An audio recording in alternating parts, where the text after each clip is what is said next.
বাবা বাবার কর্তব্য পূরণ করেছে, তুমি তোমার কর্তব্য পূরণ করবে না? তুমি এটুকু জানো না যে বড়দের সামনে বসে খেতে নেই? তোমার মা কি তোমাকে কিছু শিখে পাঠায়নি?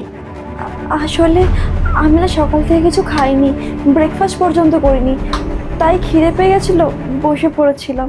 তো সকাল থেকে খাবারই তো কি হয়েছে? যদি একটু পর খেতে তুমি কি মরে যেতে?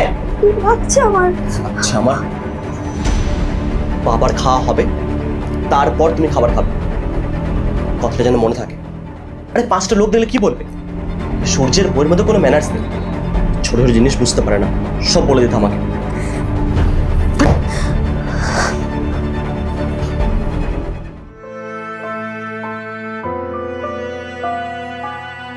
বৌদি, হ্যাঁ। আপনার প্রোডাক্টটা বলছি, পেমেন্টটা আপনি কিসে করবেন? অনলাইন। আচ্ছা,